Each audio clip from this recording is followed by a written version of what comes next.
రేవంత్ రెడ్డి పాలనపై వరంగల్ జిల్లా రైతులు మండిపడుతున్నారు. రైతు రుణమాఫీ ఆశ చూపి రైతు బంధు పథకం డబ్బులను నిలిపివేశారని ఆగ్రహం వ్యక్తం చేస్తున్నారు. కాంగ్రెస్ అధికారంలోకి వస్తే రైతులకు ఎకరాకు 7,500 రెండు పంటలకు ఇస్తామన్న హామీలు ఏమయ్యాయని నిలదీస్తున్నారు. ఇక దీనికి సంబంధించిన మరింత సమాచారం మా ప్రతినిధి రవికాంత్ అందిస్తారు. రైతుల జీవితాల్లో వెలుగు తెస్తాం, రైతు రుణమాఫీ 2 లక్షల వరకు చేస్తాం. దాంతోపాటు రైతు భరోసా పేరిట ప్రతి పంటకు 12,000 రూపాయల రైతు భరోసా ఇస్తామని చెప్పి కాంగ్రెస్ ప్రభుత్వం ఊదరగొట్టిన నేపథ్యం ఎన్నికలకు ముందు. ప్రస్తుతం రుణమాఫీకి సంబంధించే అనేక సమస్యలు రైతులు ఎదుర్కొంటున్న నేపథ్యము, ఒకవైపు బ్యాంకుల చుట్టూ చక్కర్లు కొడుతున్నారు, మరోవైపు ఆ సమస్యల పరిష్కారం కోసం రైతు వేదికల వైపు తిరుగుతూ ఉన్నారు. ఉమ్మడి వరంగల్ జిల్లాకు సంబంధించి ఒక వానాకాలాన్ని ఉదాహరణగా తీసుకుంటే 8,70,000 పైచిలకు రైతులకు సంబంధించి దాదాపు 900 కోట్ల రుణాలను అయితే 900 కోట్ల రైతు బంధు ద్వారా తెలంగాణ రాష్ట్ర ప్రభుత్వం బీఆర్ఎస్ హయాంలో ఇచ్చిన నేపథ్యము. అయితే ప్రస్తుతం రుణమాఫీకి సంబంధించి కూడా మనం చూస్తే దాదాపు అధికారులు చెప్పే లెక్కల ప్రకారమే ఉమ్మడి వరంగల్ జిల్లా వ్యాప్తంగా 1,500 కోట్ల రైతు రుణమాఫీ అయిన నేపథ్యము. అయితే ఇటు 2 పంటలు కూడా కాంగ్రెస్ ప్రభుత్వం వచ్చిన తర్వాత 2 పంటలకు సంబంధించి యాసంగి కావచ్చు, వానాకాలం కావచ్చు, ప్రస్తుతం రైతు భరోసా అందక రైతులందరూ ఇబ్బందులు పడుతున్న నేపథ్యం, రైతు రుణమాఫీ పేరిట ఊదరగొడుతున్న నేపథ్యం కాంగ్రెస్ ప్రభుత్వం చూస్తూ ఉన్నాము. రైతు భరోసా అందక, రైతు బంధు కూడా అందక ఇబ్బందులు పడుతున్న నేపథ్యం. ఏం చెప్తారు ఇవాళ రైతు భరోసా విషయంలో? ఏం చెప్తారు? రైతు రుణమాఫీ అని ఉదరగొడుతున్న నేపథ్యంలో రైతుకు ఆ పంట పెట్టుబడి ఎట్లా భరోసాగా ఉండేది? ఇప్పుడు రేవంత్ రెడ్డి గారు అనేక హామీలు ఇచ్చి అందులో రైతు భరోసా అటువంటి కార్యక్రమం కూడా రైతు బంధు పేరిట రైతు భరోసా కార్యక్రమం చేపట్టడం, ఆ రైతు బంధు ఇదివరకు ఇచ్చినటువంటి పరిస్థితి జూన్లో ఉండేది. నేటి వరకు కూడా ఇప్పుడు రైతు భరోసా పేరిట ఇప్పటి వరకు కూడా ఎలాంటి సహాయం అందలేదు. రైతులు అరకొర ఇబ్బందులు పడుతున్నారు, పెట్టుబడులకు నానా అవస్థలు పడుతున్నారు.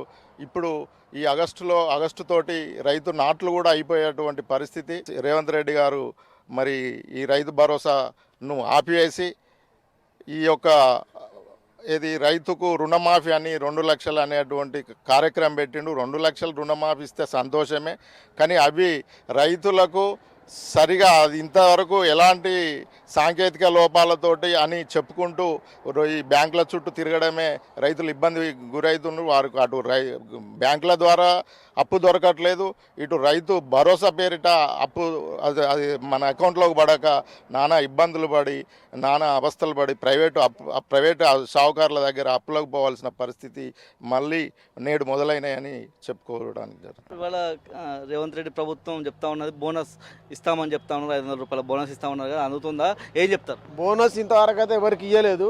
సన్నవడ్లకి ఇస్తా, దొడ్డు వడ్లకి ఇయ్య, సన్నవడ్లకి ఇస్తా అన్నాడు. సన్నవడ్లకు బోనస్ లేదు, గీనస్ లేదు, ఏది ఇవ్వలేదు.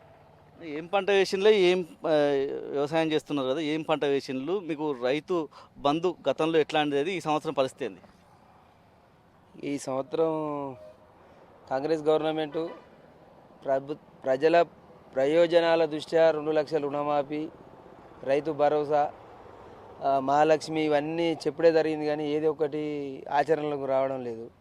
10 రూపాయలు ఉంటే 1000 రూపాయల వ్యవసాయం చెప్పిండు ఆయన. మొత్తం ఇస్తే ఇది రైతు బంధు ఇచ్చినా కానీ ఇప్పటి వరకు చేసుకుంటూ అప్పులు చేసి కొప్పులు పెట్టినట్టు అవుతుంది. ఇది వచ్చే వరకు పంటకు యాసంగి ఏమన్నాడు, వరి ధాన్యానికి 500 రేటు ఎక్కువ పెడతా అన్నాడు. ఆ 500 కాదు, ఆయన ఏమన్నాడు సన్నధాన్యానికి అంటాడు. మళ్ళీ దొడ్డు ధాన్యానికన్నా మొత్తం చెప్పిండు. గెలిచేదాకా ఒక ముచ్చట అయిపోయింది, గెలిచినాక ఒక ముచ్చట అయిపోయింది. మీరు చెప్పండి, రైతు బంధుకు సంబంధించి కేసీఆర్ గారి ప్రభుత్వంలో టెన్షన్గా సమయానికి పడిపోయేది, ఇటు యాసంగి కావచ్చు, వానాకాలంలో కావచ్చు. ఈ వానాకాలం సీజన్ కల్లా మీకు ఎప్పటికల్లా రైతు బంధు పడేది? రైతు భరోసా విషయంలో మీ రైతాంగం అంతా ఏం ఆలోచిస్తూ ఉన్నారు? రైతు అనేటోడు రైతు గురించి ఆలోచించిన ప్రభుత్వం అంటే బీఆర్ఎస్ ప్రభుత్వం. ఏ టైంలో రైతుకు అవసరం పైసలు అనే ఆలోచనతోనే ముందుగా విత్తనాలకు అవసరం నిమిత్తం ఎకరాముకు 5,000 రూపాయలు ఇచ్చిన ప్రభుత్వం అంటే టీఆర్ఎస్ ప్రభుత్వం. ఆ ప్రభుత్వం ఇప్పుడు వీళ్ళు అన్నారు ఏమనంటే ఎలక్షన్ల ముందు మేము 7,500 ఇస్తాం, 6 నెలలకు 7,500, సంవత్సరానికి 15,000 ఇస్తామన్నారు. 6,000 పోయినాయి, 7,500 పోయినాయి, 5,000 కూడా పోయినాయి. ఏ టైంలో వేయాలి, ఏ టైంలో అంటే రైతు గురించి ఆలోచించిన ప్రభుత్వం అంటే టీఆర్ఎస్ ప్రభుత్వం. మళ్ళీ రుణమాఫీ అన్నారు, కొంతమందికి అయినాయి అంటారు, కొంతమంది కాలేదంటారు, కొంతమంది 2 లక్షలు అంటారు, 1వ విడత అన్నారు, 2వ విడత అన్నారు, 3వ విడత అన్నారు. రైతుకి ఏమేమి అవసరం, ఎరువులకు సబ్సిడీ, పనిముట్లకు సబ్సిడీ. ఇప్పుడు ఆ ప్రభుత్వం తప్పు చేసిందని అంటారు, మరి ఈ ప్రభుత్వం మేలుకొని దీన్ని కూడా రైతు గురించి ఆలోచించి విత్తనాల సబ్సిడీ, పట్లేరల సబ్సిడీ, పనిముట్ల సబ్సిడీ తీసుకొని వచ్చి ఈ కొత్త ప్రభుత్వం కొత్త మార్పు అనేది మార్పులో చేంజ్ చేసుకొని కాంగ్రెస్ హయాంలో తీసుకొచ్చి రైతును రాజు చేసే విధంగా చేయాలని మన తెలంగాణ కాంగ్రెస్ ముఖ్యమంత్రి రేవంత్ రెడ్డి గారిని కోరుతున్నాను. ఇది మొత్తం చూస్తే రైతు భరోసా విషయంలో రైతాంగం చెప్పే మాట పూర్తి స్థాయిలో ఏదైతే సీఎం కుర్చీ కోసమే రేవంత్ రెడ్డి వచ్చామని ఆనాడే చెప్తే నీ మీద భరోసా పెట్టుకోకపోయే వాళ్ళమని చెప్పి రైతులంతా చెప్తా ఉన్న నేపథ్యం మనకు కనిపిస్తూ ఉంది. కెమెరా పర్సన్ సంజీవ్తో రవికాంత్, టీ న్యూస్, హన్మకొండ జిల్లా.